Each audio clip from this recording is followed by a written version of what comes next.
Tatapon din, pakitabi. Okay, kung ayaw gamitin, pakitabi, gagamitin natin bukas yan. Okay? Hindi bilang inuman. Okay? Sana po pwede. Meron ba silang malaki-malaki?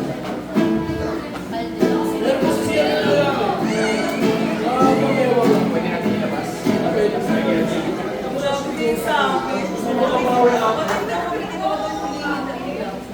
Okay, pakitawag na. Okay.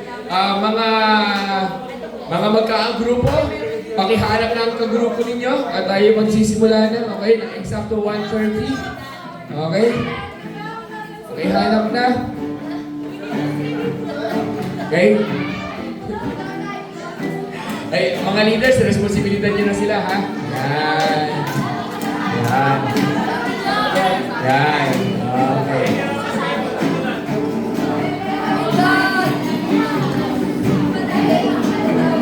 Bilisan natin, excited na yung magpipreach.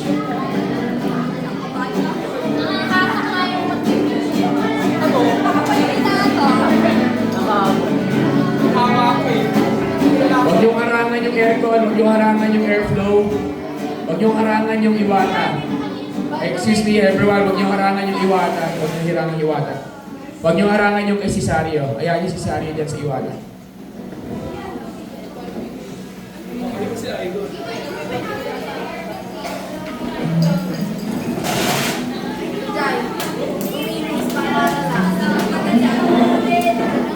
Tingnan mo mga kagrupo mo, nandiyan na ba? Okay, kilalanan mo muna sila. Ayan, okay, kilala nyo na?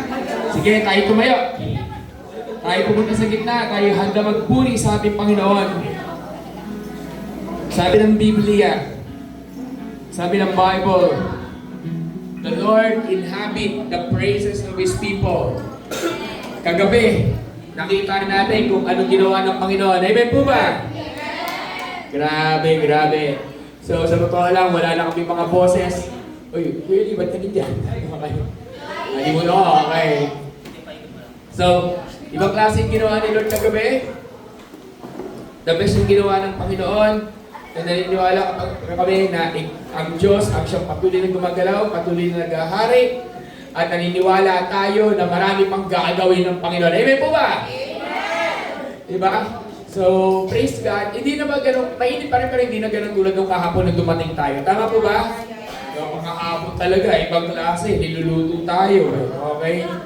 So ngayon, somehow we do thank God kasi mas medyo maginhawa yung weather at naniniwala tayo na kung maganda ng ginawa ng Diyos kahapon, mas maganda yung gagawin niya ngayon. Amen po ba? Grabe. Hindi mo lang naman sa gabi pwede ma-encounter si Lord. Anytime of the day, pwede natin ma-encounter si God. Amen po ba? Yeah. Grabe, grabe. So, we're excited. Lord, salamat po, Panginoon. Wala na kaming boses. Kasi sikaw, kakakulad, kakaturo, how to protect the word. Pero ang pinakamahalaga dito ay yung transformation na gagawin mo sa buhay ng bawat isa. So Lord, we just want to go all out sa aming pagsamba. We just want to go all out, Lord God, in everything, O God. At kayo po ang manguna, kayo po maghari, Panginoon. Thank you, Lord, for everything. We bless you, Lord God. Thank you, Jesus. Come on, everyone. Can I invite you to start praising the Lord like never before? Pasalamatan natin ang Panginoon. Come on, Lord. Maraming salamat po, Panginoon. Pagpapagyan po ninyo sa pagmamahal po ninyo. Thank you, God. Ikaw, O Diyos, ang siyang patuloy na gumagalaw sa paligid namin, friend. Thank you, Lord. You're amazing. You're awesome. You're wonderful. Thank you, Jesus. Thank you, Lord. Thank you, Holy God. Wonderful God. Come on, everyone, church. Let's declare the goodness of the Lord. Thank you, Lord. Thank you, Jesus.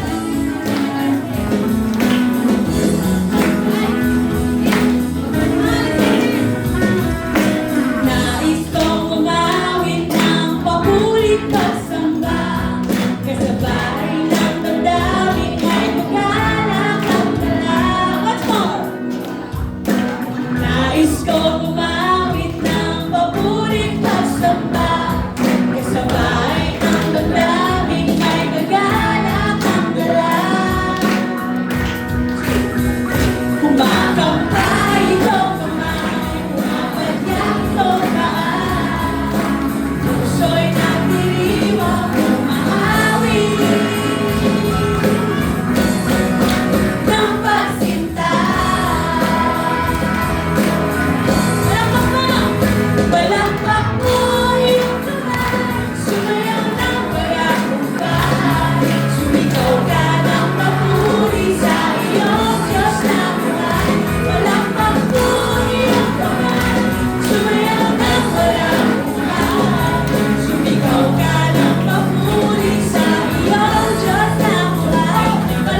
continue to worship the Lord at ibigay natin ang nararapat na papuri at pasasalamat sa ating Panginoon. Amen? Amen! Come on, let's sing this! Kung aking mamasdan ang kalawakan, hindi ko maunawaan ang kung dahilan kung bakit ako'y pinili mo't inalagaan. Saan ba? Aking mamasdan ang kalawakan, hindi ko maunawaan ang kung dahilan kung bakit ako'y pinili mo't inalagaan. Di ko kayang isipin, hindi ko kayang sukatin ang pag-ibig mo, Jesus, na iyong binigay sa akin. Sige natin, salamat! Salamat, salamat, O Jesus, sa pag-ibig mo. Walang ikaw nagmahal sa akin ng katulad mo. Salamat, salamat! Salamat, salamat, O Jesus, sa pag-ibig mo. Ako'y masasaya sa piling mo. Para sa test kung may pagsubok kung may pagsubok man o kainitan, ako ay mailalapitan. Ikaw, Jesus, ang aking sandigan, hindi mo ko mababalikan. Saan ba? May pagsubok man o kainitan, ako ay mailalapitan. Ikaw, Jesus, ang aking sandigan, hindi mo ko mababalikan. Di ko kayang isipin, hindi ko kayang sukatin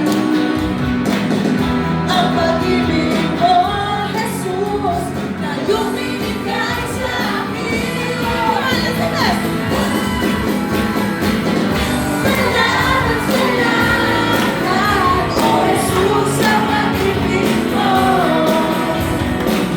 Walang ibang nagmahal sa akin ng katulad mo. Salamat, salamat! Salamat, salamat, O Jesus, sa pag-ibig mo. Ako'y magsasaya sa piling mo. Minsan bawin natin, salamat, salamat! Come on! Salamat, salamat, O Jesus, sa pag-ibig mo. Walang ibang nagmahal sa akin ng katulad mo. Salamat, salamat, O Jesus, sa pag-ibig mo. Ako'y magsasaya sa piling mo. Buhay ko nang purihin ka, buhay ko nang sa'yo'y sumamba. Wala nang ibang nanaisip pa, kundi pasalamatan ka. Buhay ko na, buhay ko na, buhay na si Gladys! Buhay ko na sa'yo'y sumamba. Wala nang ibang nanaisip pa, kundi pasalamatan ka. Buhay ko na, buhay ko na, purihin ka. Buhay ko na sa'yo'y sumamba. Wala nang ibang nanaisip pa, kundi pasalamatan ka. Isang tawin natin! Buhay ko na, come on! Buhay ko na sa'yo'y sumamba. Wala nang ibang nanaisip pa, kundi pasalamatan ka. Salamat, salamat! Salamat, salamat, O Jesus, sa pag-ibig mo. Salamat! Walang ibang nagmahal sa akin ng katulad mo.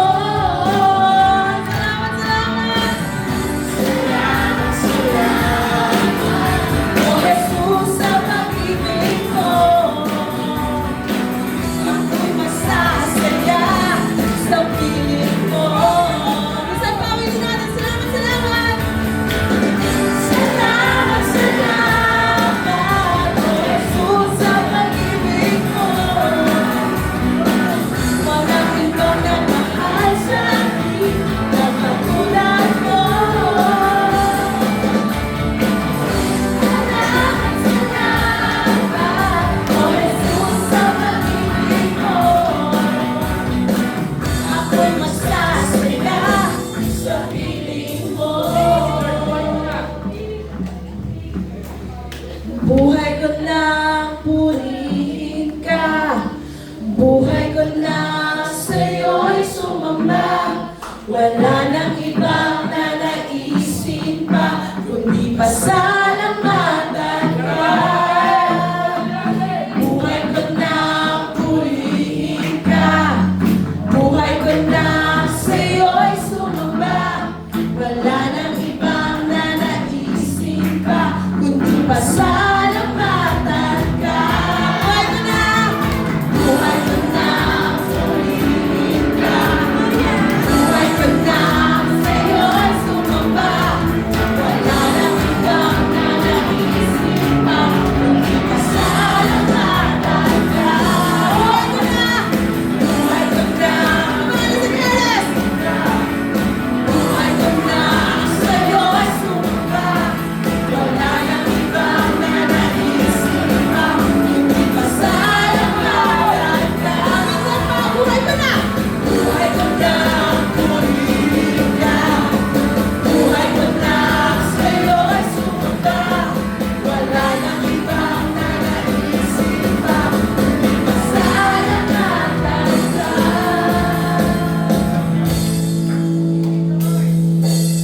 Salamat, salamat, O Jesus, sa pag-ibig mo.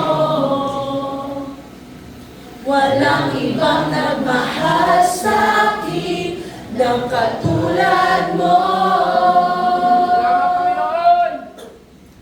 Salamat, salamat, O Jesus, sa pag-ibig mo. Ako'y masasaya sa piling mo. Salamat sa Panginoong Diyos. Salamat, salamat, O Jesus, sa pag-ibig mo. Yes, Lord, salamat. Walang ibang nagmahal sa akin ng katulad mo. Let's give our praise to the Lord. Everyone. Salamat, salamat, O Jesus, sa pag-ibig mo. Isa pa raw sabi ni Jesus, habang nakataas ang Ako'y kamay, masasaya sa piling mo. Salamat, Panginoon!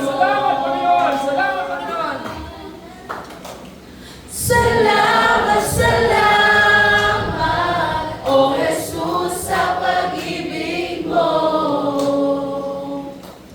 Walang ibang nagmahal sa akin ng katulad mo.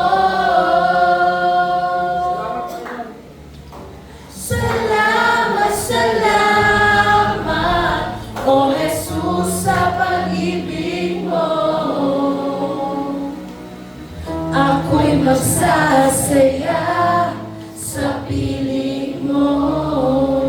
Maraming dapat kami na. Everyone to close the lights. Lahat ng ilaw maligpad dito sa harap. Ito lang, pakipatay. Right now, can I ask, let's just focus ourselves to the Lord. Wherever you are. People, let's close every light in this room. And right now, let's just continue to worship the Lord. Alam ko medyo mainim, but right now, let's just offer this time to Jesus. Holy Spirit, come and take over this place. Holy Spirit, we welcome you right now. You're welcome to move. Thank you, Lord. Thank you, Lord. Come on, hindi kausap mo si Lord, hindi katabi mo. Let's just honor the Lord right now. This place. Thank you, Jesus. Salamat. Salamat sa dakilang mong pag-ibig. Salamat sa pagyakap mo, Ama. Ang presensya mo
Once more, let's declare, nararapat ang Panginoon.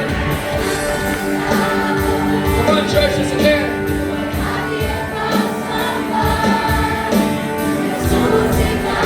Itaas mo ang piling mo, itaas mo ang kamay mo. Itaas mo ang pagsamba sa Panginoon. Dakila ang Diyos. Wow.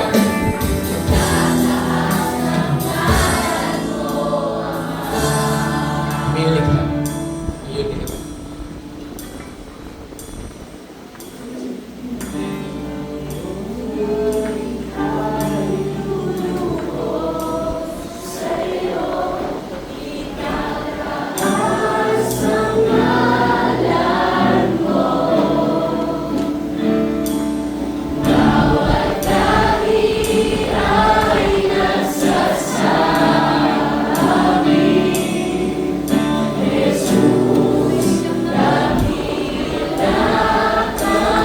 Sabihin ka, sabihin mo lang na, ay, yung sabihin lang. Lumuluhod daw. Come on, let's just worship the Lord right at this very moment.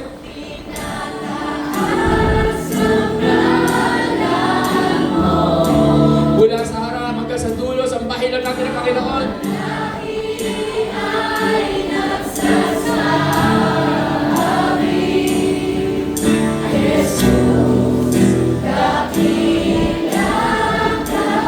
Kami yung likha at bawat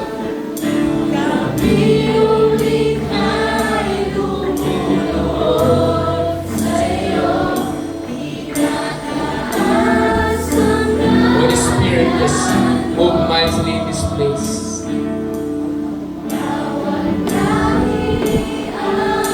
Just move mightily. Jesus.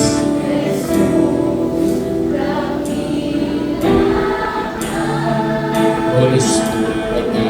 Wala na sura, wala na diyara na sura, wala na diyara na sura, wala na sura, wala na diyara na sura, wala na shikara, wala na sura, wala na mere na sura, wala na sura, wala na sura, wala na shishi, diyara na sura, wala na siri, diyara na sura, wala na diyara na sura, wala na shara, wala na mere.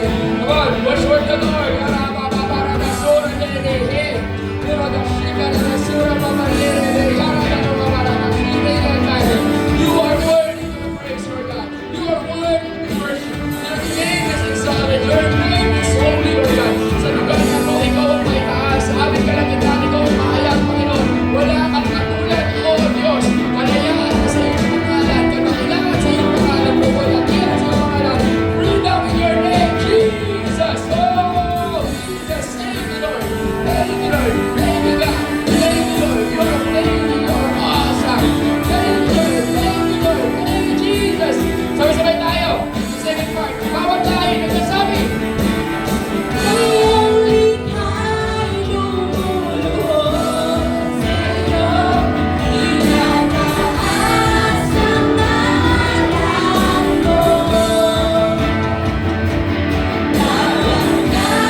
saw a throne, and there's someone sitting on the throne. In the book of Revelation, and the 24 elders bow down before the Lord. And the angels bow down before the Lord, crying, Holy, holy, holy is the one who is and is to come. Holy, holy, holy. Karapat-dapat ang ating Panginoong sambahin. Wala siyang katulad. Kami lumalapit sa iyong harapan. Sa kabila ng anumang factor na God para pigilan ang gusto mong tao. Kami ay sasamba sa iyo. Banal na Diyos. Dakilang Diyos. Wala kang katulad. Banal, banal, banal ang Panginoon. Karapat-dapat ang pagsamba at pagkakas. Salamat po, Panginoong Diyos, sa oras nito. What a moment. What an amazing moment. You're amazing. Jesus. Can you say Jesus? Can you say Jesus? The sweet, powerful name of Jesus. Come on, everyone. Jesus. Come on, everyone. Let's saturate our lives with the name of Jesus. Jesus. Come on, let's declare. Pwede ba for you, meaning for your moments, let's just speak the name of Jesus. Jesus. Come on, everyone, church. Converse, delegate, general, let's speak the name of Jesus. Jesus. Jesus. Come on, Jesus. Jesus. Jesus. Jesus. Come on, Jesus. Paano ba mag-share ang mga anak ng Diyos sa pangalan ni Jesus? Jesus. Come on, shout the name of Jesus. Jesus. Oh, Jesus. Lord, salamat po, Panginoon. In the count of 3, I want you to shout the name of Jesus. At pinakamalakas mo sigaw. Isigaw mo ang pangalan na nagpapalaya, ang pangalan na nagpapagaling, ang pangalan na nagliligtas, na nagbibigay buhay, ang pangalan na nagbabago sa atin. In the count of 3, shout it with all your mind, with all your heart, with all your soul. 1, 2, 3, Jesus! Amen. Amen. Para sa malakas sa palakpak sa ating Panginoong buhay. O, paano yung palakpak sa Lord? Paano yung palakpak sa Lord? Yan. Okay. Sige po. Yung mo na yung katabi mo. Sabi mo, ako'y mawis na tayo kapatid. Yan. So, do you want to cheer na gano'n? O ano? Gusto mo ba na maayos na chair? O dito? Pabuksan ng... Right.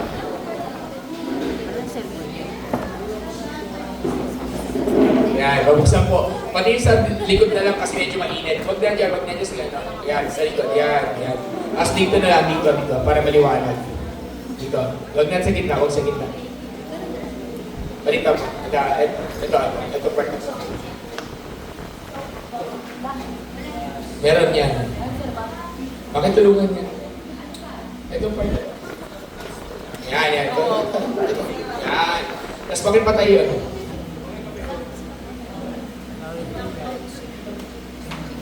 Yan. Okay. Okay. Naginit pa rin. Yan. Okay. Okay. Bigyan natin ng time para ang ating preacher ay mag-recover ng konting sandali. Yung pinapunas na napausunan natin. Okay. So we have our last preacher from the church. Okay, from the church. Okay, last preacher na assign preacher kasi pwede ako mag-preach bukas. Yung mga bata nakatulog na. Okay lang yan, okay. Sige. Okay, now. Sabi mo sa katabi mo, walang tulugan, hindi ka bata. Ayan, okay, walang tulugan, hindi ka bata. Okay. Sige. So, sa ating last preacher, assigned preacher, okay. I want you, wait lang, nandiyan na ba mga notebook ninyo? Kating ko daw, te. Andiyan na ba ang ballpen ninyo? Kating ko ba? Andiyan na ba? Andiyan na? Kating ko. Wala pa, okay. Nag-aalay tayo. Sige. Wala mo nang labas. Yung may gusto mo mag-CR? Wala na, okay. Diretso tayo. Okay. Isang bagay, hindi, sige po, yung mga gusto mag-CR pero isa-isa lang. Okay? Isa-isa lang. Pag may lumabas, balik ka, isa-isa lang. Okay?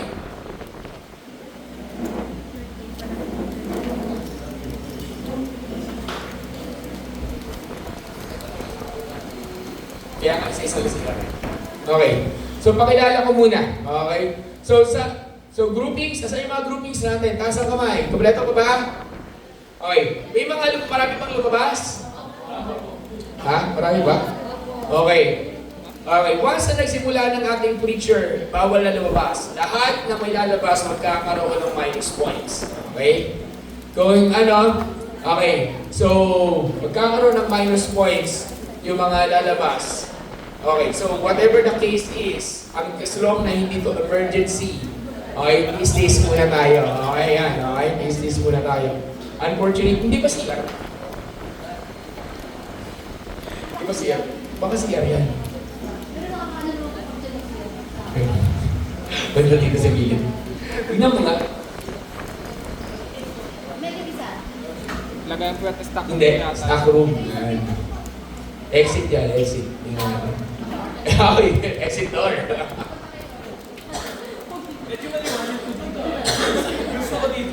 Ayan, okay. Okay, anyway. Sige. Alam ko kasi medyo mainit. Okay, sige, pakilala natin yung mga preachers natin. Okay, ang preacher natin. So, sino dito naniniwala?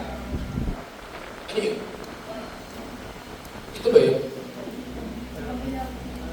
Ha? Kabila ka. Yan, okay. Sige. Mga ka-groups, tingnan nyo kung nandiyan yung mga ka-team ninyo. Sino pang wala? Ano ba yung mga grupo natin? Wait lang. Patingin nung ano yung pangalan.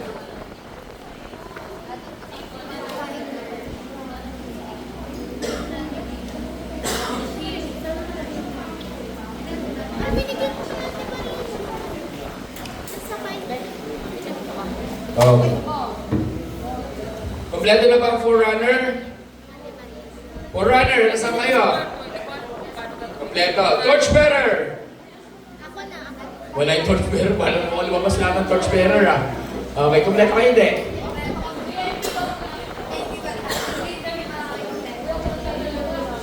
Groundbreaker!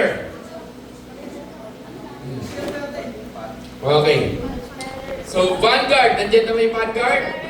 Kompleto kayo? Pathfinder, kompleto? Yung mga ano, bagets, okay. Okay, sige. So now, what we want to happen is this preacher of ours, pakisarap po yung pinto, pakisarap yung pinto. Okay. This preacher of ours is hindi na rin iba sa inyo, okay? So siya naman, sometimes merong moment kung saan magkakaroon ka ng tinatawag na sudden growth. Sabihin mo nga sudden growth. Nasa natin, sudden growth. Sudden growth. At isa sa sudden growth niya nangyari sa panahon na kung kailan hindi nakakapag-meet ang church. And that was pandemic days. Okay, during those pandemic days, pag nung dumating siya sa simbahan, makikita niyo siya nene lang. Yan, nene lang, di ba? Then suddenly, during the time, nung pandemic days, nagkaroon siya ng tinatawag na sudden growth. So, sudden growth, ibig sabihin, bigla siya nag-grow, bigla siya naging leader, bigla siya na-establish. And ngayon, isa na siya sa mga established preacher sa church. With no further ado, sige, kasi excited na raw siya. 40 minutes lang hindi 1 hour. Kasi yan raw na 1 hour preaching. Okay, so with that, okay, so kompleto na ba ang mga notebook? Ready na ba tayo? Yes! Ready na ba tayo? Yes! Amen, wala na, okay. Ito yung pinaka-challenging. Pwede ba natin gawin ito? Yung mo muna yung katabi mo, i-massage mo, kapatid. Bawal ang tulugan. Bawal ang tulugan ha. Sabihin mo, kapatid. Kasa mo, sabihin mo, kapatid. Pag kumidlip ako. O, laksa mo. Sabihin mo, kapatid, pag kumidlip ako. Dilibre kita. Ayan, okay? Okay, ayan, ha? Kasi, ito ang, hindi, totoo naman. Sa lahat ng preacher na na-assign, ayaw na kayo nila ng itong oras. Kasi ito yung mahirap eh. Ito yung talaga nakakaantok. Eh, huwag kayong mag-alala, sanay tayo kasi ito yung oras ng service natin sa church. Amen po ba? Diba ang service natin ay alas 2, so saktong-sakto na. So with that, no further ado, tawagin natin si Ate MJ. Palamangan sa Ate MJ.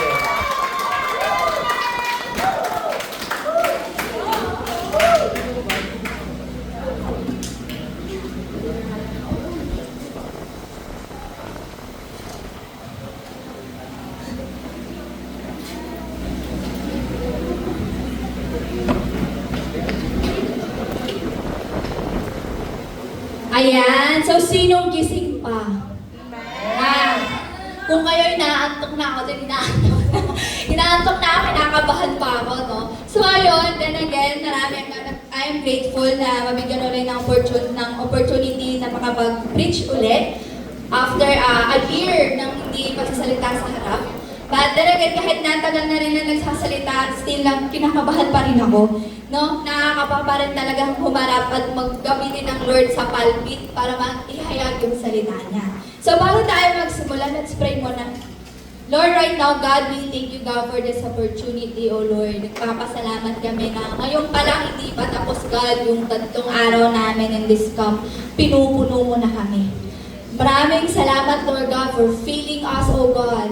For kahapon pa lang, kagabi, Lord, pinil mo na agad kami, may binigay ka na agad na regalo sa amin, Lord God, and alam kong hindi ka pa tapos. Lord, right now, God, we pray that open the hearts of your people, Lord God, to receive your message today. And I pray, Lord God, na itong message na to ay magsilbing aral din sa kanila, na hindi lang nila lalagay sa notebook, kundi ilalagay nila sa puso at araw-araw nilang dadalhin. At magsilbi itong pampagising sa kanila bilang mga trailblazer. In the name of Jesus Christ we pray. Amen and amen. Sinong na-bless? Amen. So, bago magsimula, gusto ko muna kayong tanongin. Sino dito yung nag-try ng pag-ayos ng bagay na sira? Kapag ba may nasira sa nagamit sa inyo, bumibili na lang ba kayo ng bago? Or inaayos nyo? Diba? Lalo na kapag walang pambili, diba? Aayusin at aayusin natin. Diba? We will make a way to restore something. Lalo na kapag importante. Lalo na kapag yung bagay na yon something na hindi basta-basta mabibili kung saan-saan. Something na iniregalo lang din sa inyo na importante sa inyo. Diba? Something na hindi basta-basta mapapalitan. No? And example ko nga one time, na-realize ko din to nung may isang tao lumapit sa akin na sira yung cooler. Cooler nila sa bahay. Sabi niya sa akin, Jai, tingnan mo nga to. Kasi sira ayaw na bumukas. Sabi ko, sabi ko, hindi. Bumili ka na lang ng bago. Kung ako yan, hindi ko na pag-aaksela ng oras. Yun yung sinabi ko sa kanya. Since ako nga electrical engineering student ako, madalas akong ang inaayos namin, mga electrical stuff, mga electronics, ganyan, tapos biglang magkoconsult at chat na lang kami kung ano yung maayusin. Eh sabi ko, lalo na kapag hindi sa akin yung gamit, hindi ko na pag-access ng oras, bumili ka na lang ng bago. Pero sabi ko, try mo pa rin, sige, try mo. Ngayon, ang hirap sa akin yung someone ngayon na multitasker. Sabi ko, sige, hiramin mo yung multitasker, test mo pa rin. Ngayon, doon ko na-realize ko na, Lord, nga, kapag hindi pala mahalaga sa akin isang bago, hindi ko pag-access ng oras, ayusin. Pero dun sa tao na nagtanong sa akin, mahalaga sa kanya yun eh. Yung cooler na yun, lalo na mainit, para yun sa kapatid niya, na bata. Kailangan na yun. Sabi ko, sige, try mo pa rin. At least he tried. Tinry niya pa rin, di ba? Ngayon, bago ako na magpatuloy, na-realize ko na nagkatun din tayo minsan sa mga bagay. And kapag mahirap ayusin, sumusuko tayo agad. Diba? Lalo na kapag kasi pinilit na natin ayusin, sumusuko na lang din tayo. Right? And tapos hindi na natin pinagpipilitan pa. Pero hindi ganun kasi puso ng Lord. Ay naniniwala ba kayo ang Lord napaka-patience?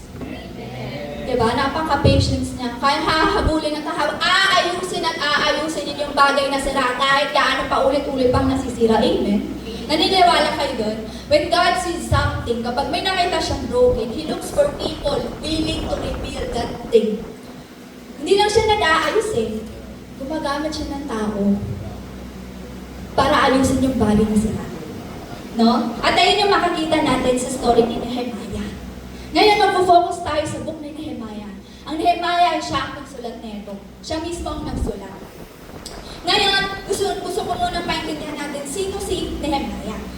No? So, bago ko i-ano si Nehemiah, ang title ko ngayong araw ay Generation of Rebuilders. Nehemiah, the trailblazer of rebuilding. Now today, God is still raising a generation of rebuilders. Naniniwala ba kayo na sa generation na to, lahat tayo rebuilders? Ha? And someone who rebuilds the wall. Right now, bago natin tumalakay dun sa generation ng rebuilders, kilalanin muna natin sino si Nehemiah sa Book of Nehemiah. Si Nehemiah ay isa, hindi nga siya prophet, hindi siya priest, at hindi rin siya king. Ano siya? Cupbearer. Ano ang cupbearer? Isa siyang cupbearer ng hari ng Artaxerxes, isang trusted servant sa palasyo ng Persia. Ano ibig sabihin nun? Siya ang tumitikim ng inumin ng hari para siguraduhin walang lason. Pero ibig sabihin nun, yung trabaho niya, death or life. Hindi siya basta cupbearer lang na lang. Ito yung parang full trusted to the point na ang buhay mo yung nakataya doon. Kasi hindi mo naman alam kung kailan may lason yung iinumin ng hari eh. Diba? Ganon ka-laki ng tiwala na binigay sa kanya kay Nehemiah. Magiging a cupbearer. Ngayon, si Nehemiah ay nasa capital of Citadel. Ngayon, so sabi dyan sa Nehemiah 1, the words of Nehemiah, son of Kahaliah, in the month of Kislev, ang Kislev ay katumbas ng November, between November and December. No? 20th year, ibig sabihin, pang 20th year na nung king na naghari. Ngayon, while I was in the citadel of Susa, ibig sabihin, capital of Susa, hinani, one of my brothers, kapatid ni Nehemiah, na came from Judah with some other men, and I questioned them. Sa ibang translation, I asked them about the Jewish remnant, ibig sabihin mga natira, that had survived the exile, and also about Jerusalem. They said to me, those who survived the exile are back in the province, are in great trouble and disgrace. They are in great trouble and disgrace. They are ashamed. Isipin nyo, nasa labas kayo, bigla kayong nahubaran. Ano mararamdaman nyo? Di ba mahihiya kayo? Tapos pag uwi nyo ng bahay nyo, iisipin nyo siya ng iisipin, hala, nakita na nila yung... Di ba? Uwi kayo na iisipin nyo na may ibang nakakita ng katawan nyo. Ganun din yung naramdaman ng mga nasa Jerusalem. Para silang nahubaran. They are in pain, they are in trouble, they are ashamed to what happened sa wall nila. No? Sabi dyan, the wall of Jerusalem is broken down and its gates have been burned with fire. So, ano ba ang sabihin niyan? Sabi dyan, first point, it starts with the burden. It starts with the burden.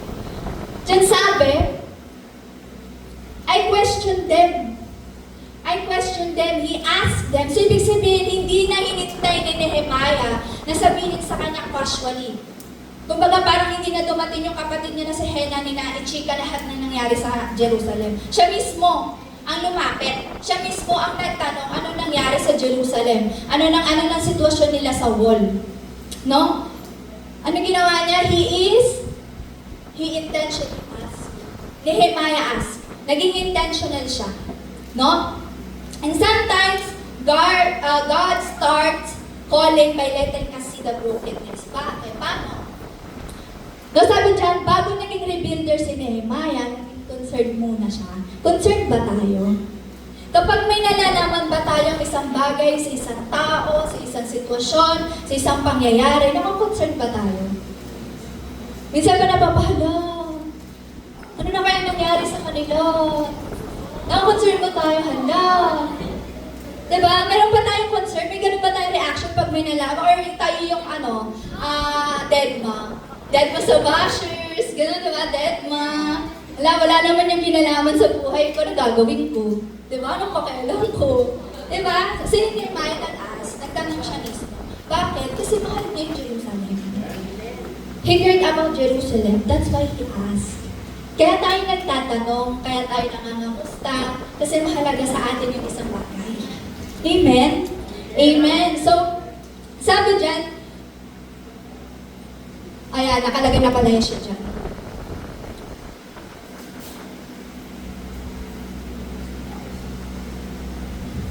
Ayan, sinabi pa in great trouble, the wall of Jerusalem broken down and its it had been burned by.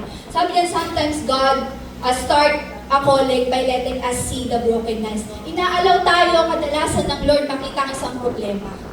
Isang broken. Halimbawa, inaalaw niya tayong ipaalam na may pinagdadaanan pala yung kapatid natin, may pinagdadaanan pala yung pamilya natin, may pinagdadaanan pala to, ayan, ayan. Naniniwala ka ba kayo sa generation na to, we are all broken? Sa labing na nangyayari sa mundo, hindi ba tayo broken? Ano ba yung mga broken stuff? Sabi dyan, no? Broken families, broken purity, broken worship, broken prayer life, broken generation. Maraming bagay na broken sa mundo ngayon. Maraming nasisira na paulit-ulit, kahit nga gamit eh. Diba? Kakaayos mo lang, susunod na araw, sira na naman. Diba?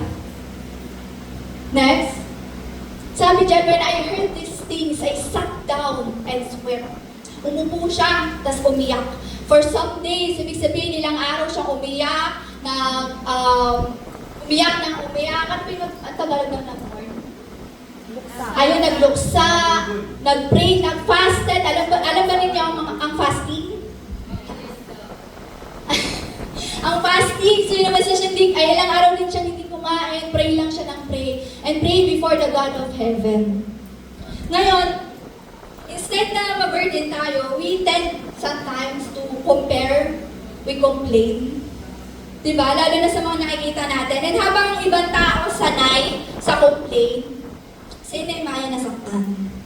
Diba kapag palaging paulit-ulit na nagkakagulo sa pamilya natin, madalas nga narinig ko to, na sanay na ako, lagi naman silang ganyan. Lagi naman sila nag-aaway, paulit-ulit na, sanay na ako. Diba ganyan tayo? Nasasanay tayo sa mga bagay na paulit-ulit. To the point na hindi na natin siya pinapakialaman. Kasi wala eh, pag ginalaw natin parang paulit-ulit lang hanggang sa nasanay na tayo. Yung mga nasa Jerusalem, nasanay sila sa ruins. Nasanay sila sa brokenness. Pero si Nehemiah, nasaktan siya. Even though siya nasaktan, nagkaroon siya ng burden, he wept. Umiyak siya. Alam ko naman sa Jerusalem, umiyak din naman sila eh. Nasaktan din naman sila. Diba? Pero hindi kagaya na nangyari kay Nehemiah. Na hindi niya ginawa na okay lang yan, hindi ko problema yan, wala akong gagawin dyan. Hindi, ang ginawa niya, umiyak siya, nag-pray siya, nagluksa siya, he prayed. Yun yung ginawa niya.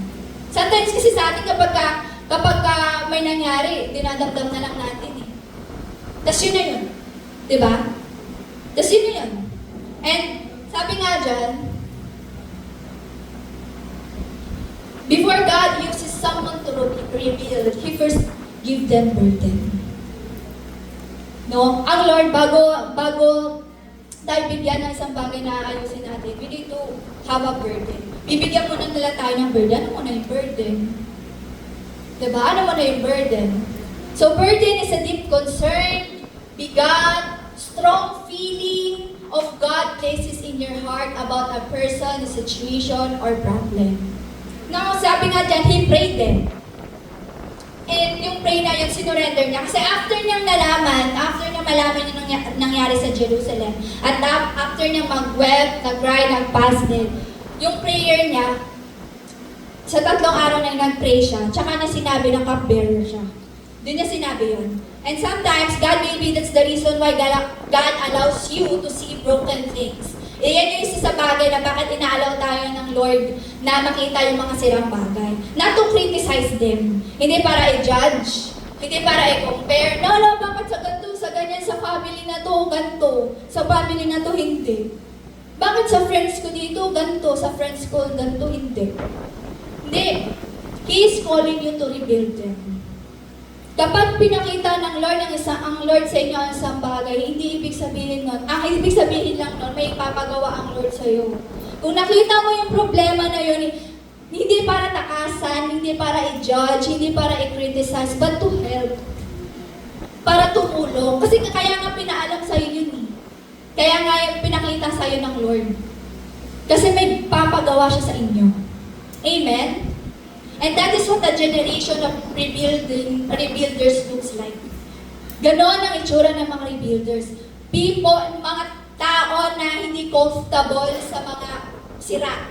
Tao dapat na willing mag-pray, umiyak, to stand, and to rebuild. Amen? Mga generation of rebuilders na may gagawin. Amen? Na may gagawin, hindi iiyak lang, hindi lang maglulumpasay, kundi may gagawin. Amen? Diba? Sabi Hebrew, alam mo isa sa pinakamaganda kay Nehemiah, every time na meron siyang gagawin isang bagay, he prayed. He always prayed. Bago siya mag-decide ng isang bagay, he always prayed. Now, next part. Sabi dyan, dito sa part na to, sa part na yan, nagpunta siya sa hari. So, nagtrabaho siya. Ngayon, yung nasa trabaho siya, ang lungkot niya. Sobrang lungkot niya. At that time, kapag nakita ka ng hari or sa harap ng hari malungkot ka, disrespectful yun. Isipin mo, hari ka, tapos katabi mo, lungkot-lungkot, parang nakakasira ng vibes. Diba? Pero at that time, hari yun, syempre, iisipin mo, magpastos mo naman, lungkot-lungkot mo eh. Hari katabi mo. Ganun at that time. Pero, natakot yung tinanong ni hari, si Nehemiah, ano yung gumagababag sa kanya. Natakot siya eh, pero sumagot siya. Sumagot siya ano nangyari. Sinabi niya ano yung nagbe-burden sa kanya. No? Yung sinabi niya na kung ano yung nagbe-burden sa kanya, tinanong siya ng hari, anong gusto mong gawin ko sa'yo? Anong maitutulong ko? Ngayon, yung sinabi ngayon ni Nehemiah, ano yung kailangan niya? Ano yung mga kailangan? Kasi sinabi niya, ito yung nangyari sa Jerusalem, sa wall, sira, burned, wasak, gusto niyo ayusin yun eh. So, syempre, ang laki ng wall, ang daming kailangan materyales. Diba? Na ito nga yung natutunan ko dyan, that when the Lord gives you burden, He will provide. Amen? Naniniwala ba kayo doon? Na kapag may pinakita ang Lord sa inyo, kapag may pinaramdam sila sa inyo, iisipin na, Lord, ano gagawin ko? Paano ko gagawin kung gusto mo, ito yung gusto kong gawin, paano ko gagawin? Wala akong ganito, wala akong ganyan. But itong story, banda dito ni Nehemiah expects that pag binigyan ka ng Lord ng burden, He will provide. He will open doors of opportunities. Amen ba yun? Amen? Na hindi kayo pababayaan ng Lord. Okay? Lalo na pag will niya. Pag will niya, gagawin niya ang lahat to make it happen. Amen? Amen. So sabi ba dyan? Ayan, nasabi ko na. So next is the burden that builds. Now, ibig sabihin ng the burden that builds, after mong umiyak, we need actions. Diba? That burden must become action. No? Because si Nehemiah, hindi lang tumigil sa pag-iyak. Na halimbawa, pag-iyak niya, yun na yun.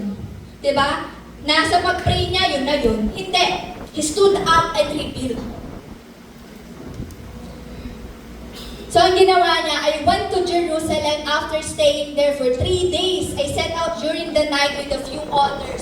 I had not told anyone that my God had put in my heart to do for Jerusalem. And there were no mounts. Sa other translation, donkey siya or horse. So, ibig sabihin, wala siyang ibang kasamang hayop maliban doon sa sakay-sakay niya. By night, I went out through the valley, gate toward Jackal Well and the Dung Gate, examining the walls of Jerusalem, which had been broken down, and its gates, which had been destroyed by fire. So, sabi dyan sa Nehemiah, he understood na meron siyang ginawa. No? In-examine niya, ano ba ang ibig sabihin nun? Na Nehemiah first rested and observed. So, ibig sabihin, pupunta niya doon, hindi agad siya kumilos. No, hindi agad siya pagpunta doon, galaw agad, asikaso agad, kapentero dito, kapentero dyan, punta dito, hindi. Nagpahinga muna siya ng 3 araw. At nag-observe. No? And he didn't rush. And sometimes before doing something big for God, there is preparation and waiting. Tayo kasi may times na, halimbawa, nakikita pa lang natin yung isang bagay, sasabihin na, may sira to. Diba?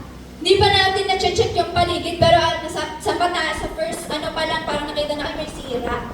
Isipin nyo, di ba, makakita kayo ng tao na may tattoo, isipin, ay, adik. Di ba? May dance ganun tayo, meron ganun tayong automatic mindset na hindi pa natin na-check. Alam mo yung, hindi pa natin na-check. Buo yung isang bagay na sira, ginudge na agad. Diba? Nag-assume na agad tayo, nag-conclude na tayo agad na sira to. Diba? Na may problema to. No? Dito sa ginawa ni Nehemiah, nag-examine mo siya. Alam niya namang sira eh. Kasi napalitaan niya na nga, sira na. Burnt na. Giba na. Pero hindi, even though alam nang sira, inigot niya pa din. Nag-observe pa rin siya, inalam niya pa, ano pa yung problema? Ano pa yung kailangan ayusin maliban sa mga burn the gates, maliban sa mga walls na tagpe-tagpe or sila-sila, meron pa siyang inalam. So, ibig sabihin, ganun din dapat tayo. Before we look into the wrong, even though nakita natin yung problema, meron pang mas deeper.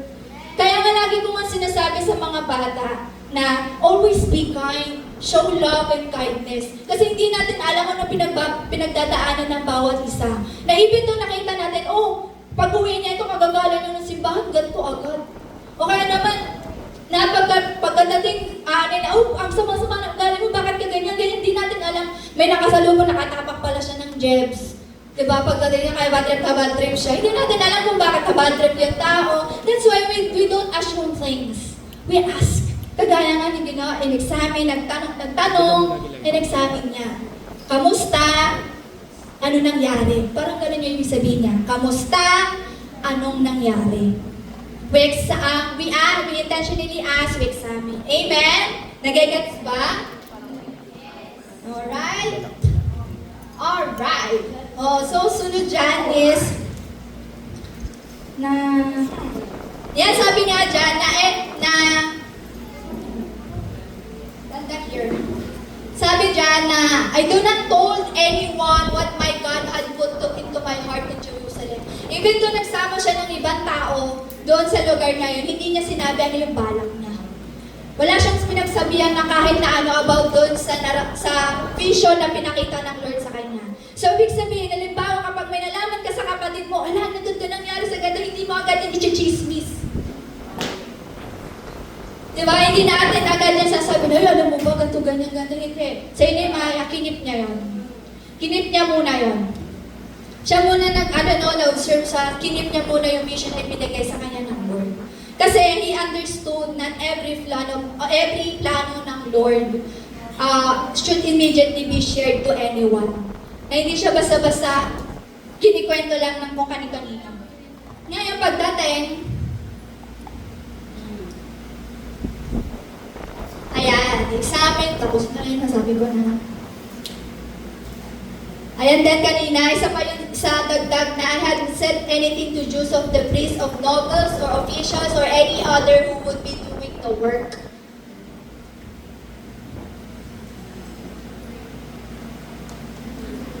Ayan, he kept the vision in his heart before announcing it publicly. So next, sabi dyan, and I said to them, you see the whole trouble we are in. Tsaka niya sinabi.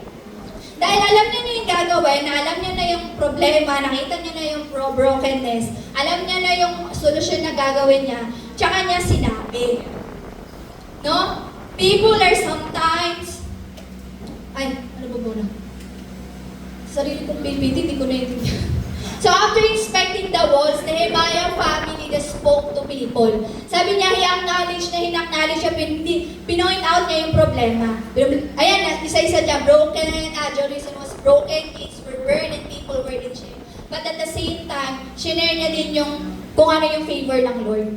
Hindi niya lang shinare yung problema eh. Shinare niya din kung ano yung sinabi ng Lord sa kanya, yung assurance ng Lord sa kanya, yung promise ng Lord sa kanya, na itong problema nito, ito ang solusyon ng Lord. Amen? Na every problema always has a solution because God is there. Amen? Amen? So, nag-respond yung tao, let us rebuild. Yay! Rebuild tayo. Sabi ng mga Israelites, mag-rebuild daw tayo. So next, ang ginawa ni Nehemiah, dahil nga nag-inspire niya, naging inspirasyon siya sa mga Israelis na mag-rebuild. Sabi nga dyan, Nehemiah did not only identify the broken walls, he inspired the people to rebuild and restore what was broken and what was destroyed. No? Bilang mga generational rebuilders, dapat instead of pointing things, yung mga mali, dapat maging inspirasyon tayo sa bawat isa. Diba? Hindi tayo mismo magdi-discourage sa kapwa natin to do something. Na tayo mismo maging inspirasyon. Diba? To rebuild something for God. Amen? Amen. Yes. Kasi nga sabi dito, people are sometimes wait for someone with faith and vision to stand up first. Kaya nga tayo trailblazer. Diba? May times na kailangan natin magantay or meron tayong minsan inisip or nagantay ng taong magsisimula. Diba? Nagsisimula ng isang trabaho. Diba? Someone to start something. Kaya nga trailblazer eh. Diba? Pagkatapos magsimula, magkasunod-sunod na. Kagaya ng ginawa ni Kuya Warren. Yung nag-evangelize siya, may na-inspired na tao sa kanya, which is si Ate Carol nyo. Hanggang sa tuloy-tuloy ng pag-evangelize, dumami yung mga schools na sinishare ng gospel. Ganon mag-inspire. Amen? Nagagawin natin, kapag ang Lord nagbigay ng burden at kumilos tayo, we inspire people to move also.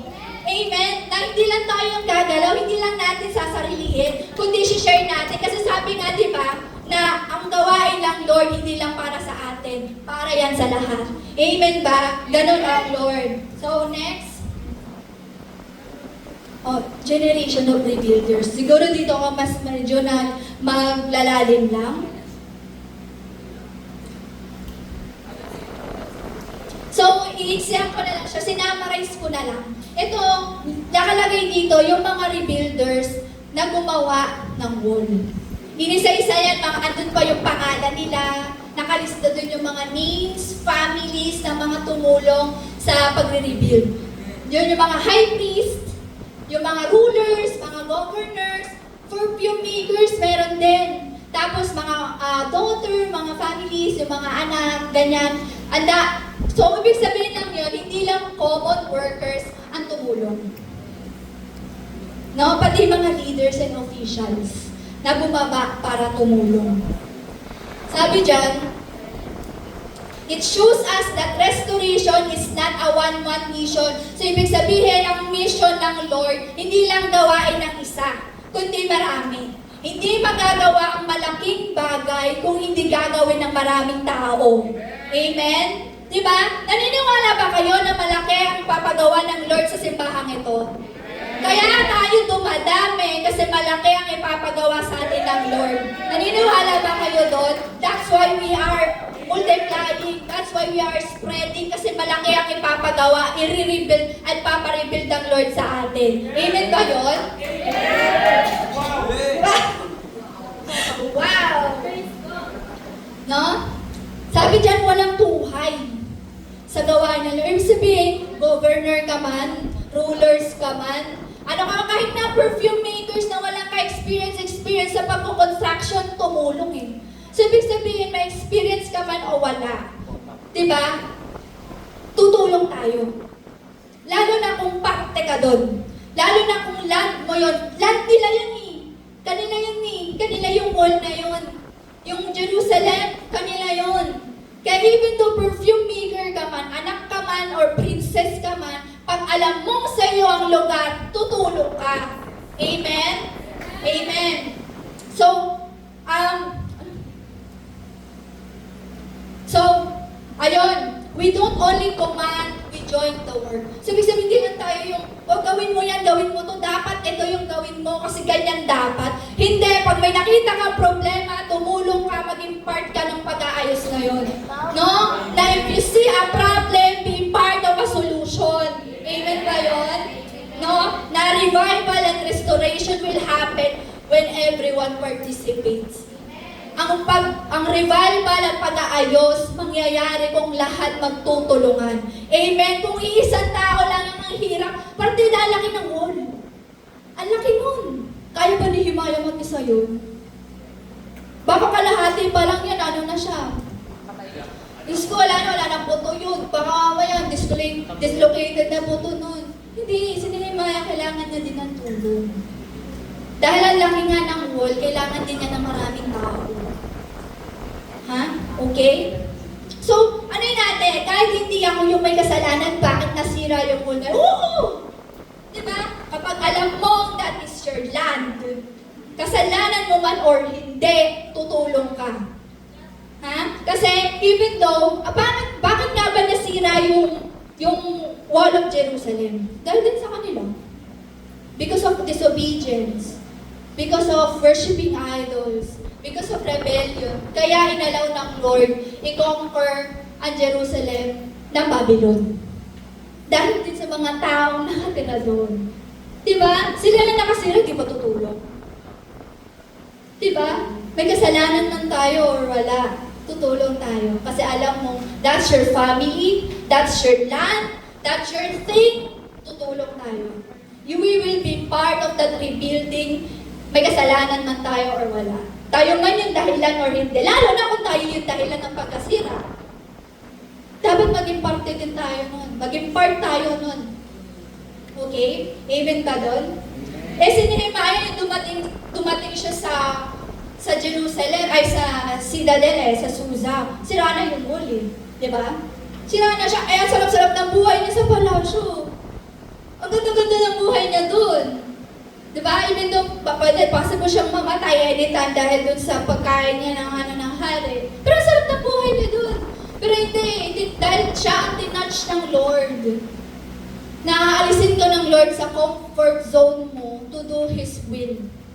Aalisin ka ng Lord sa comfort zone mo to do something that discomfort you. Sa bagay na hindi mo rin gusto.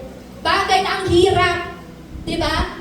Diba, let's be inspired sa ginawa ni Nehemiah na magkaroon tayo ng puso ng kagaya ni Nehemiah. Ngayon, God did not call you to attend, to watch, and to listen. Hindi tayo supervisor. Sabi nga, di ba, sa kingdom ng Lord, walang bisita. Okay? Walang bisita sa kingdom ng Lord. Lahat ng naniniwala kay Jesus, parte ng kingdom. So, dapat kapag gawain ng kingdom, lahat gagawa. Amen? Amen? Lahat tayo kikilos. No, hindi tayo taga-utos lang, no, ito gawin mo. Gawin mo to kasi ganyan hindi. We will be part. Tutulong tayo. Ito yung nakita mong problem, sige.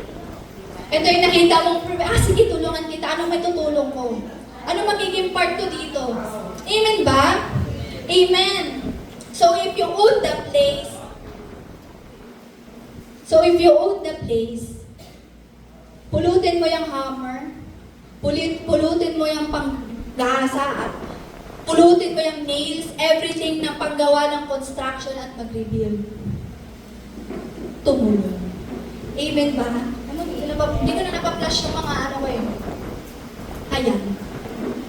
So, sabi nga kapag sa'yo ang land, may kasalanan ka man or wala, ikaw man ang dahilan nito or hindi, be part of the rebuilding. Kasi sa inyo yan. Amen ba? Amen. So, next, resistance to restoration. Ano ba yung resistance? Pag naririnig niyo yung resistance, ano yun? Pa? Pipigil? Ano pa? Pag naririnig niyo yan. Pag ang resistance, pag narinig ko yung resistance na yun, umay na ako dyan. Isa sa electrical kasi yan ang wordings namin, resistance, voltage, current. Diba? Pero sa resistance, yan yung nagpumipigil. Diba? Ibig sabihin, pumipigil sa restoration ng pinapagawa ng Lord. No? Because every time God start rebuilding something, opposition will appear. Actually, doon pa lang sa yung nag-inspire si Nehemiah to rebuild the wall, may opposition na Meron na opposition. Kasi hindi magiging madali yung rebuilding. Okay, hindi to yung kung kailan lang natin gagawin natin, gusto lang manggugulo. Alam nyo, ito nga lagi kong word sa sarili ko. Kapag mayroon kong tamang ginagawa, ang kaaway hindi natutuwa. Yan yung palagi kong sinasabi sa sarili ko. Kapag kami nangyayari or something stuff na magkikame up, lalo na kapag may ginagawa kang tama. Lalo na kapag may ino-obey kang bagay. Minsan nga, di ba, kapag ang wordings natin, minsan, bakit ganun? The more na lumalapit ako kay Jesus, lalo dumadami yung problema ko. Yun. Kasi nakikita ng kaaway na gumagawa ka ng tama, hindi siya natutuwa. And kapag hindi natutuwa, syempre guguluhin niya yun. Amen? If God is raising a generation of rebuilders, then we must also expect resistance against rebuilding. Hindi ito magiging madali. Hindi nga never sinabi at hindi nag-promise ang Lord Jesus na ang paglakad kasama niya ay magiging madali. Never niya pinangako yan. Kahit dito sa rebuilding.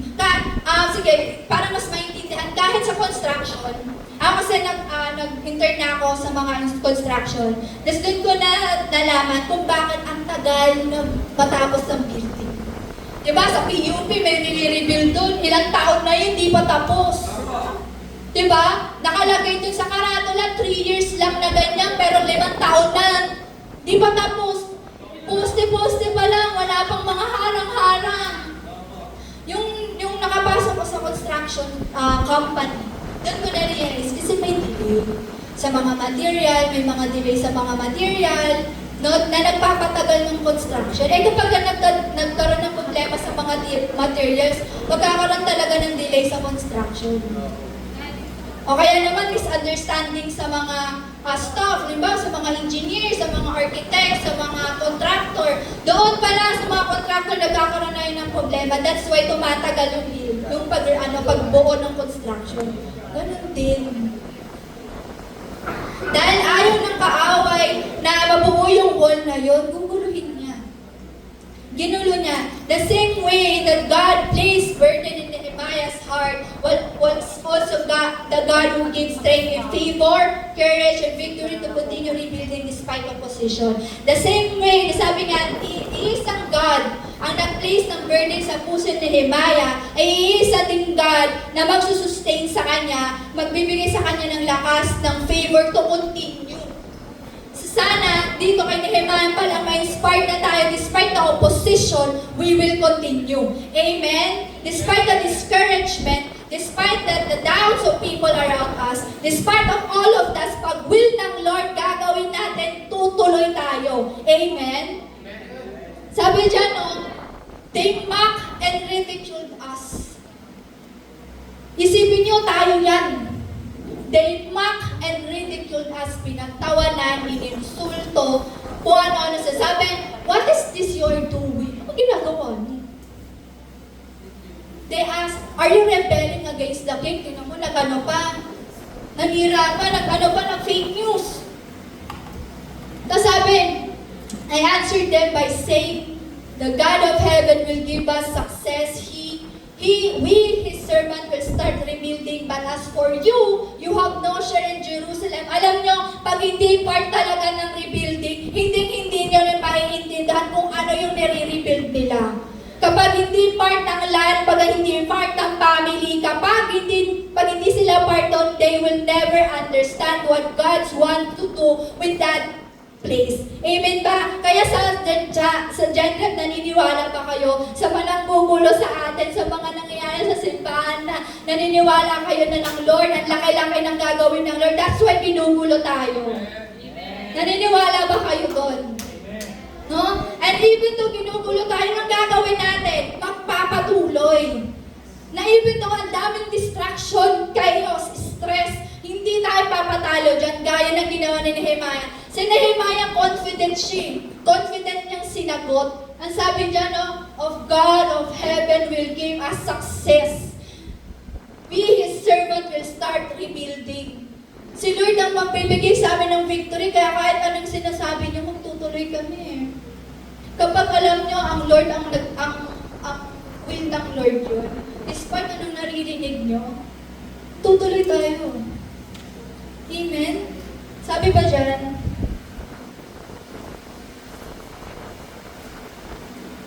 Ayan, what God starts with burden, He sustains through grace. Okay? Hindi naman pag ang Lord, pag nagbigay ng burden, man na tayo pababayaan eh. Accountable siya sa atin eh. Diba? Hindi niya tayo yung parang, hindi tayo yung ito, problema, ito, ikaw na bahala ng gagawin mo dyan. Hindi. Ni-reassure siya na naniwala na itong si Nehemiah, naniwala siya na itong ginagawa namin will succeed. Amen. So, dapat tayo as a church, maniwala tayo na itong mga ginagawa natin, itong camp na to. Di ba naniwala kayo, kasama kayong nagpipray, na naniniwala na itong camp na to mangyayari. Pati pa nga sa budget di ba? Na nakita ng Lord, na testify kung paano pumalaw ang Lord dito. Kasi this is the will of God. Amen? At sa dami palang plano ng God sa simbahang ito, alam ko na di tayo susuko. Amen? Hindi dapat tayo tumigil. Yun ang gusto ng Lord. Diba? Despite minsan diba napapaisip ko, Lord, paubos na yung ganito, ang turo sa atin ng Lord. Even though parang ito ang reality, maniwala ka na ito ang gagawin ng Lord. Diba? Na we will have faith, we will increase our faith, kasi we know we will succeed kasi will to ng Lord. Amen? Amen. Sabi pa dyan, Sanlabat and heard the word. Sa Sanlabat and Tobaya, may Sanlabat and Tobaya ba tayo? Itong si Sanlabat and Tobaya, Sanbalat pala. Lagi ako nalilito dyan kahit sa devotion ko sa to. Lagi ko naman, when Sanbalat heard that we were rebuilding the wall, he became angry and was greatly incensed. He ridiculed the Jews and the presence of his associates and the army of, nagsama pa siya ng tropa niya. Associate ng Samaria, nagsama pa siya ng mga niya. Sabi niya dun sa mga kasama niya, what are those people Jews doing? Will they restore their wall? Will they offer sacrifices? Will they finish in a day? Can they bring the stone back to life from those quick of rubble burned as they are? Tapos sabi ni Tobaya na hamon, tinan mo may sulsol. Tobaya the sulsol. May tropa na tayo, may sulsol pa. Ayan o, who was with his ay nasa tabi pa niya. Yung isipin niyo, ito si Sanbalat. At ito yung mga social ng Samaria, yung officials ng Samaria. O, alam niyo ba? Ganito yung ano kung ginagawa ng mga, tingnan niyo nga, ito si Tobaya. Ay, oo nga. Alam niyo nga, may sulsol. Sabi niya, what they are building, even a fox climbing up on it would break down their walls of stones. Kapag inakyatan niya ng hayop, matutumba yan. Diba, grabe? Saan ba yun? Sumano galing no? Diba? Wala na ako dito sa ano ko. So, dito sa Nehemiah 4, ang ginawa nila, they tried to discourage the people through words. Diba sabi, words are powerful. Words can destroy a person. It can kill a person. It can bring life or death to a person. Words pa lang yan. Ayan ang gawain ng kaaway. Uunahin ka niya sa salita. Kasi words can weaken people internally. Kasi sa isip nila, kapag ginanto nila yan, pag diniscourage nila yan, kapag ininsulto nila, titigil yan. Ay, titigil din to, insultuhin nga natin. Meron nga ka napanood yung Wonderfuls. Lumalakas siya kapag iniinsulto. Baliktad dito. Pag iniinsulto, umihina. Ganun tayo, di ba? Minsan pa nga kapag ininsulto tayo, maniniwala pa tayo na totoo yung sinasabi. To the point na hindi na natin itutuloy isang gawain kasi sinabi nila. Di ba? Pero ang ginawa na yan ni Nehemiah. Ayan, sabi niya, they will strike your emotion by striking your heart and mind. Unahin niya yung puso at isip mo para tumigil ka sa pinagagawa ng word. Diba? Baliktad yung ako. Ibang gulo. O, ito yung ginawa niya. Ito yung ginawa ni Nehemiah. Hear us, our God, for we are despised. Turn their insult back to their own heads. So, technically, he prayed. Hindi siya nag-retaliate. Hindi siya gumantay. Hindi siya sumagot. Sinabi niya, sinubog niya kay Lord. Sinubog niya kay Lord. Kasi bakit? Hindi na nga part ng rebuilding, ba't mo pa ipapaliwanag? Hindi na nga niya maintindihan ano yung ginagawa niya. Diba? Minsan, kapag pinilit pa natin ipaintindi sa isang tao or ipaliwanag na hindi naman part, hindi naman yun yung maintindihan, mapapagod ka na. Diba? Lalo na pag halimbawa, as a church, tapos ipapaliwanag natin sa ibang tao, ano yung ginagawa natin, hindi nila maintindihan. Kasi hindi pa nila nararanasan na nangyayari dito eh. Lalo na pag hindi pa sila parte. Oo, hindi pa sila belong. Di ba yung mga bagong dumating dito? Di ba? Sa una may isip, ba't ganito dito? Di ba? Ay, ba't ganito mga kabataan? Pero ba't belong pa kami dito? Puro kabataan? Ganon. Lalo na pag hindi pa part, hindi nyo pa maiintindihan. Maging part ka muna. Doon nyo maiintindihan. Amen ba? Amen. Maging parte tayo para maintindihan natin ano ang will at puso ng Lord sa simbahang ito, sa pamilya nyo, sa mga kaibigan nyo, at sa mga bagay na pinapakita ng Lord na sa inyo. Amen? Amen. Kapag naging parte ka, madali na lang maintindihan. Amen? So, next.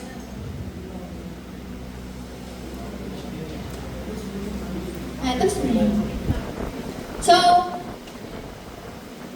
So dahil si Sanballat at Tobia, dahil si Nehemiah hindi siya na-wave doon sa sinabi ng mga tropa na Sanballat. Nainis sila. Ay, hindi sige. Hindi kayo nadala sa ganyan sige. Sige.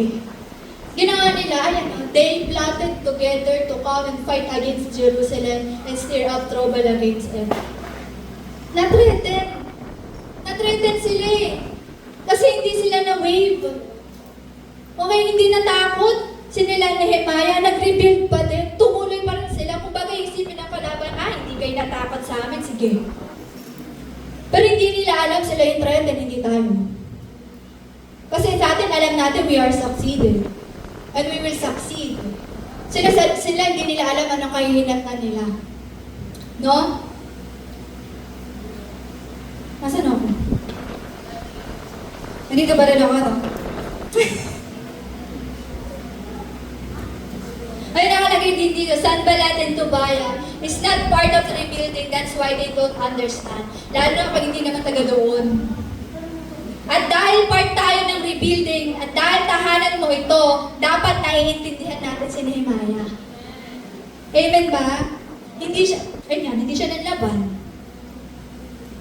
So si Sanballat, si Nehemiah, Sanballat pala. Na-stress na ako. So si Nehemiah, unwavering heart and commitment to rebuilding, the enemies become threatened. Yan nga yung sinabi ko, na-threaten sila. Akala nila tayo yung natakot. Sila yun. Dahil na-threaten sila na ginawa, before they know it or sees us, we will be right there among them and we'll kill them and put an end to the work. O diba? Nakalagay na dyan, who will put an end to the work. And then the Jews who lived near that came and told us 10 times over, paano nalaman ni Nehemiah na may gagawing masama yung kaaway? Malimporma. May nagsabi. At lagi niyong tatandaan na pag will ng Lord, pag will niya yung pinagagawa sa inyo. Sinabi ko yung kanina, hindi niya kayo papabayaan. And He will let you know ano yung magiging galaw ng kaaway. Pinaalam eh. Ayun, pinaalam sa kanila. Ayun, if His will, He will help you know the schemes of the enemy. Kaya nga tayo natuto yung sa na-open sa atin yung kala Pastor Ayel. Yung nalaman natin yung ganung way, nalaman din natin galaw ng kaaway. That's why yung mga leaders, yung mga tao dito ngayon, very aware na sa galaw ng kaaway. Every time that something happens, we know that's the enemy. Amen? Dahil, ito nga natuwa ako, sobrang ngayon, actually ngayon ka lang na-realize, no? Natagtugma siya doon sa pagdating nila Pastor Ayel. To letting us know kung ano yung schemes ng enemy. Kasi kapag hindi natin malalaman kung ano yung schemes ng enemy, magpapaulit-ulit lang. Mahihirapan tayong mag-rebuild. Kasi kahit Dahil hindi natin alam kung isang enemy bagsak. Diba? Pag hindi, kung halimbawa, may Lego kang binubuo dyan, inayos-ayos mo pa yun. Pagtalingan mo, pagbalik mo uli, siraan na.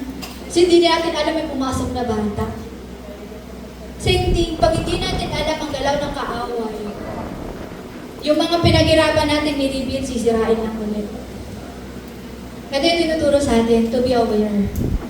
At ang Lord, hindi na tayo papabayaan, tutulungan niya tayo. Ipapaalam niya sa atin. Amen ba yun? Amen? And after nilang malaman, yung balak ng kaaway, nag-pray sila. Pagka-pray nila, they prepared. May ginawa sila, hindi sila ba, sige, go lang, tuloy lang, gano'n, tuloy lang, wala tayong pakalam. Hindi. May ginawa sila, anong ginawa nila?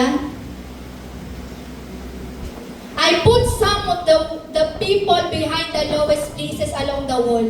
I put them by the holes in the wall. I put families together with their swords, spears, and bows. And after looking everything, I stood up and spoke to the important families and officials and the rest of the people. I said, don't be afraid of our enemies. Remember the Lord who is great and powerful. You must fight for your brothers, your son, your daughters. You must fight for your wives and home. Dapat ipaglaban natin ang pamilya, tahanan, kaibigan, or something that valuable to us. Kasi ito yung tutulong sa atin, rebuilding something that God wants us to rebuild. Amen? Sabi niya no, He placed the people where was broken. Sabi niya, He positioned people to guard, strengthen, rebuild. Hindi lang kaya nga tayo nagpipray eh. Amen? Kaya tayo nagpipray every morning, every night. Yan yung ating guard. We need protection even though may ginagawa. Ito kanila na ito pumasok sa akin. Pag ang Lord hindi pa tapos sa pinagagawa sa atin, ganon din ang kaaway. Hanggat nakikita niya na hindi pa natatapos yung bagay na pinagagawa sa atin, gagawa sila ng paraan, hindi mo yan matatapos. Ganon sila. That's why hanggat hindi pa tapos, tuloy ang laban. At habang ginagawa ang pagre-rebuild ng wall, aware tayo. We are guarding each one of us. Sabi na diba, fight for your families. Fight for one another. Kasi kapag may isa lang dun sa wall or isang tao lang na bumagsak sa wall na lahat ng yun hindi ka didelay. May isa lang sa atin bumagsak, lahat damay-damay. Physically man yun, spiritually. May isa lang sa atin mag-fall. Kasi ano tayo eh, church tayo eh. Iba-iba man tayo ng role sa simbahan, isa lang ang function natin. Iba-iba man tayo ng role to rebuild, isa lang function natin, mag-build. Sila doon, kanya-kanya silang gawa. Ganun silang gumawa. May priest dito yung isa, dito sunod-sunod yun. Hindi sila yung kung saan-saan lang nagsimula, hindi, mayroon sila may process. Isipin niyo yung gumagawa kayo ng wall, bungi-bungi yun. Meron dito, meron doon, ganyan. May kanya-kanya. Paano kapag lumilis, hindi pantay, di ba? That's why we need to be united. Ayan o, kaya habang tuloy ang rebuilding, tuloy din ang pagbabantay. Kasi ang kaaway, nandyan lang yan. And spiritual rebuilding, kailangan din ng spiritual vigilance. Hindi tayo magpapabaya. Ayan, sinabi ko dyan, no, iba-iba man tayo ng role sa pag-rebuild. Iisa lang ng purpose natin, mag-rebuild. Ngayon, from Nehemiah 1 to 4, 1 to 4 actually, sinabi yung 5, kasama yan. Makikita natin doon yung isang bagay. that God is still looking for rebuilders. And maybe today is also speaking to us. That maybe there are broken walls around us, broken families, broken faith, broken purpose, broken generation, broken relationship with God. Ang tanong, hindi tanong yung do we see the brokenness? Hindi yung tanong kung nakikita ba natin yung brokenness eh. Ang tanong, will we answer the burden? Kasi kahit nakikita natin yan, kung hindi tayo gagalaw, walang mangyayari. Diba? Kahit alam ng Lord sa atin yun, hindi natin gagalawan, walang mangyayari. For example, may nalaman kayong nangyayari sa isang kapatid ninyo. Dahil wala kayong ginawa, ano nangyari? Mas lumala siya. That's why the Lord allowing us to see brokenness to do something. And not just knowing it, but to do something.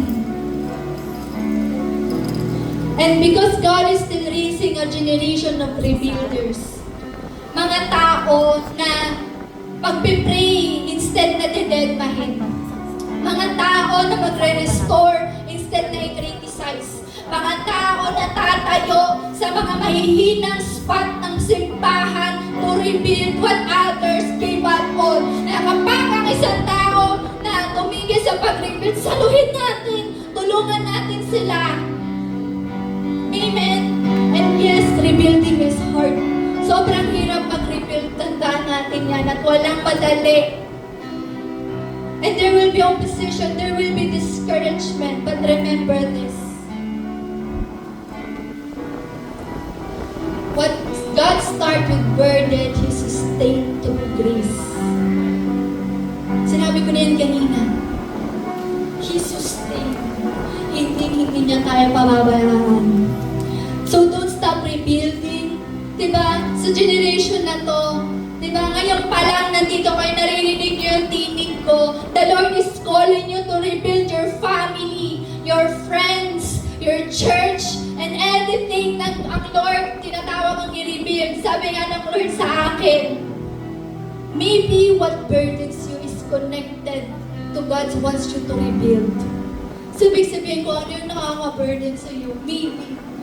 Connected yan sa anong gustong ipagawa ng Lord sa iyo. Saan ba kayo nababurden? Anong burden niyo? Mga nawawalang tao, mga kabataan, mga young adults, diba? Mga kids. Kung nakakatuwa, diba? Ang dami ng ministry, ang dami ng sa simbahan. Kasi the Lord is already rebuilding. Ang Lord nagre-rebuild na, kaya nandito kayo, dumadami tayo kasi may ginagawa na siya.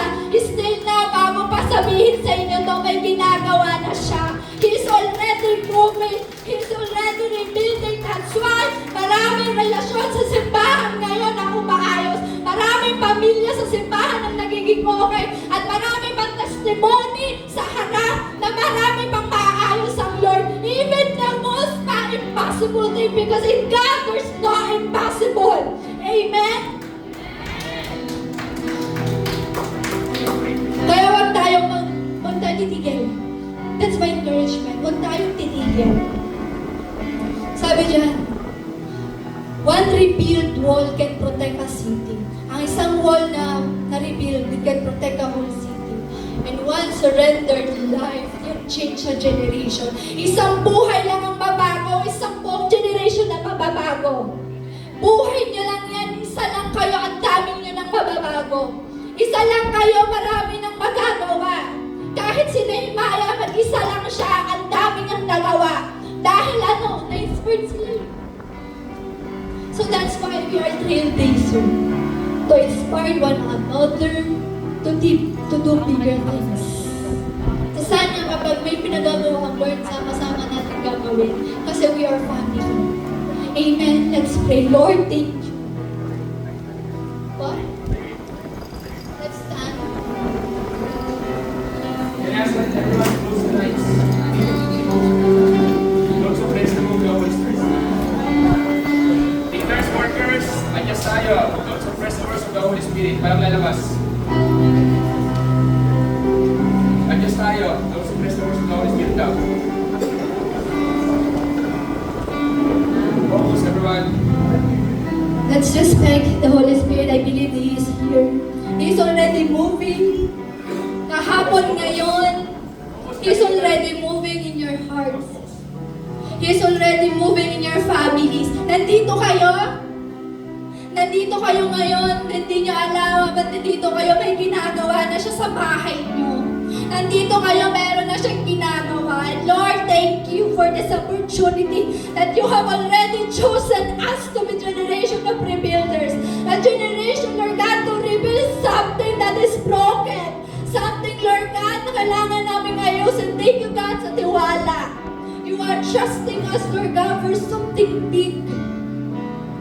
Thank you, Lord God, for such trust. And I pray, Lord God, na bawat isa, Lord God, magkaroon ng puso kagaya ni Nehemiah. Puso, Lord God, that despite the opposition will continue.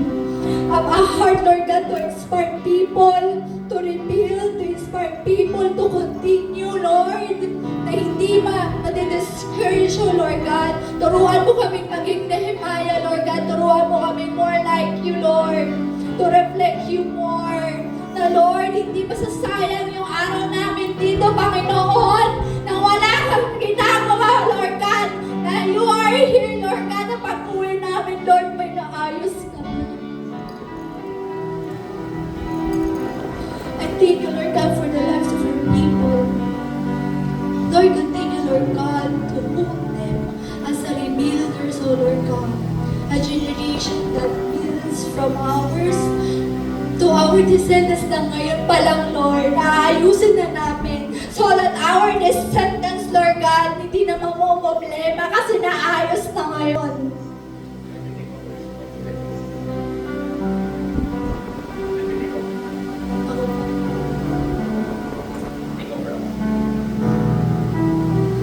Can I ask everyone to close your eyes right now?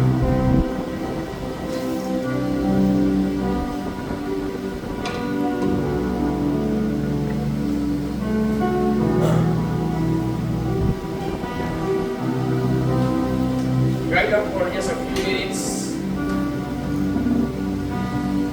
Hindi, okay lang. Gawin na kayo. Yung mga committees, just prepare lang. We're just going to allow the Holy Spirit. Adjust na tayo ng konti. Alam ko.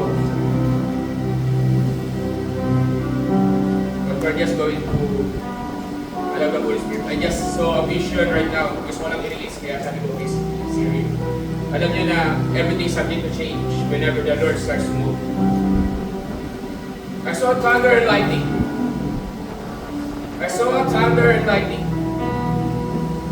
Kanina pa ako nakakarinig ng bulog, hindi ito. Kanina pa ako nakakita ng ulan. Kanina pa ako nakakita ng bulog, itlat, ulan. Umapagyo. Ano pa ako nakahanap? Sabi ko, uulan pa, uulan. Tinitingnan ko yung weather sa labas, hindi naman. Kanina pa ako nakakita ng bulog, itlat, ulan. Pero sa gitna ng kilat, kitlat, kulog at ulan na yun. Guess what? Sino nasa gitna? Ikaw. Na ginagawa ang bagay na pinapagawa ng Panginoon. Ikaw na nagpapatuloy. Ikaw na nababasa. Ikaw na natatakot sa kitlat, sa tunog ng kitlat, sa tunog, sa silaw ng kitlat, sa tunog ng kulog, sa lakas ng ulan. Nakakita ko ng isang nilalang sa gitna ng bagyo na kahit pinabagyo, walang nagpapatuba. Nagpapatuloy sa paggawa, nagpapatuloy sa paglakad. At may sinasabi ang Panginoon sa oras na to, sa bawat isa na sa kwartong ito, anak, ipagpatuloy mo ang paggalaw para sa aking kaharian. Hindi niya sinasabi ang Lord sa bawat isa, anak, ipagpatuloy mo ang paggalaw sa aking kaharian. Sapagkat walang makakapigil sa iyo. Walang makakapigil sa iyo. Sa mga naglilingkod sa Lord, the Lord is calling you. Kaya that's why hindi ko muna kayo nire-release para gawin yung lahat na pag-usapan natin. Because the Lord is calling you that no matter what, continue to advance rebuilding this generation. Continue to advance rebuilding what the Lord has called you to do. No matter what opposition, for the Lord will sustain you. Be strong and courageous, for the Lord is with you wherever you go. Sa mga nare-restore ng Lord, God is calling you to restore. God is calling you na magpa-restore ka. God is calling you magpatuloy ka magpa-restore. Huwag kang matakot doon sa mga binabato na accusation and condemnation ng kalaban. Patuloy mo magpa-restore, for the Lord will restore you. At mansang araw, lilingod ka na lang. At magugulat ka na lang, ang layo na pala ng nilakbay mo. God is doing something fresh. God is doing something new. And if you're thinking, madali sa akin nag-keyboard na walang mic, tapos nagsisigaw, of course, not. Kung you're thinking, madali para sa akin na nagre-reveal ng prophetic words, here, this is not. The Lord is really here and telling you guys, everyone, you are my Nehemiah.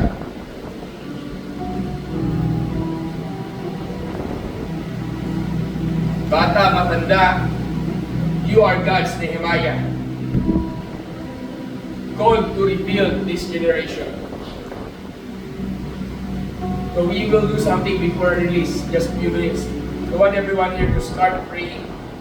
And we're going to have one prayer now. Prayer for this generation. Just like the name of the church that we carry. A generation revival. When we do that, come on everyone. Let's pray for our generation. Come on everyone, let's cry.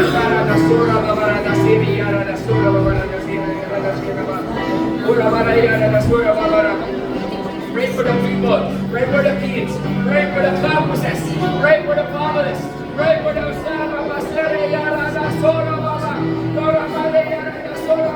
Pray, come on.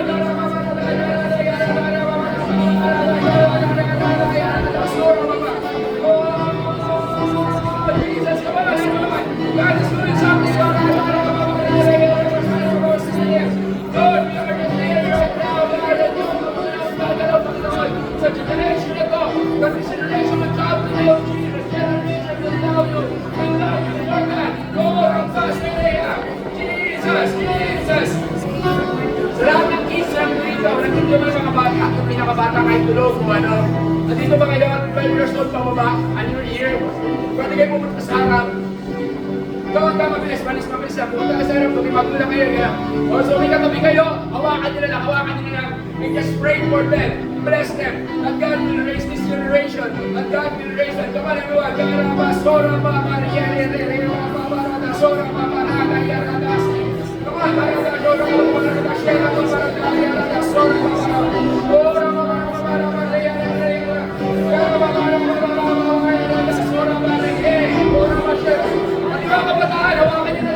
everyone.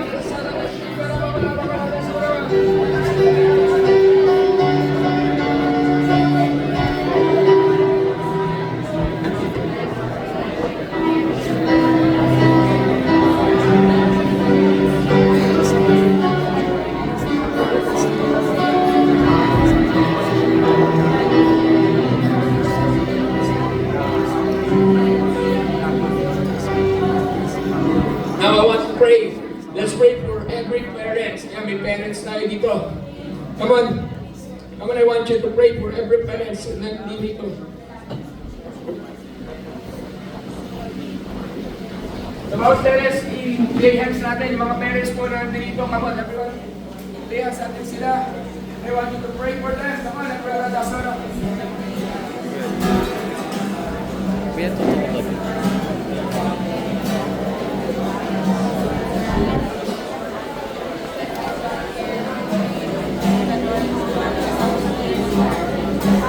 for every guardian. Bless them. Come on. Yes. Come on, Lord.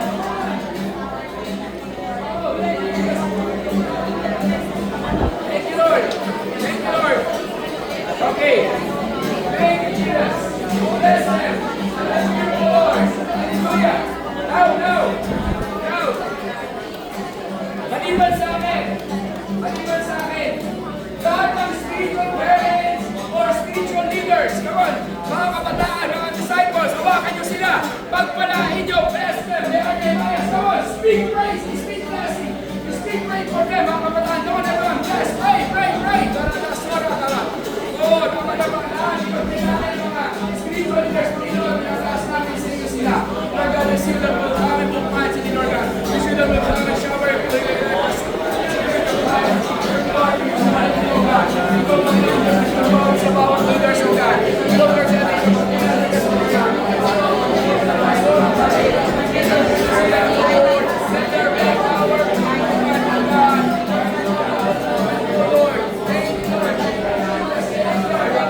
fear of the Lord in this nation. Come on, everyone, let's pray for our country. Lord God, nakakas ko namin sa inyo. Ang bansa, Pilipinas, we want to become part of the rebuilding process in this nation. We want to become part of the rebuilding process in this nation. Let the Lord be the power of the Lord in this nation. God, and all of the Lord, God is in the suffering of us, O God. Lord, let the name of Jesus be the Lord in this nation.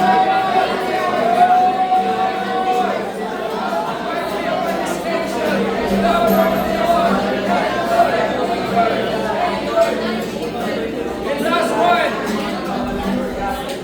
I want you to pray. Ano man ang edad mo? I want you to pray for yourself. That sabihin mo sa Panginoon, Lord, use me as the Nehemiah of this generation. Come on, everyone, Lord, use us, God, as the Nehemiah of this generation. Use us, Lord, as someone who reveals the way. Use us, Lord God, as someone who will build your kingdom, Lord God.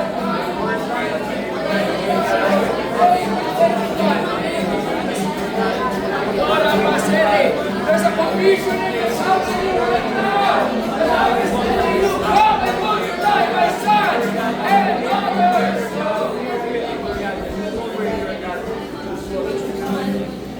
Panginoon, maraming salamat po. What's happening now is ginugulo talaga yung schedule namin. Ginugulo yung gusto na mangyari. But Lord, sabi nga, ikaw ang driver, ikaw ang driver. So what you want, let it be done. But Lord, salamat po Panginoon because you are healing everyone. And I ask everyone to lift up your hands to the Lord. And as we head. In the name of Jesus, I speak that you are going to multiply. Amen. Higher, wider, and deeper. God is calling you for higher, wider, deeper. God is calling us to go higher, to go wider, to go deeper. Early this year, didn't do your job. So right now, I want to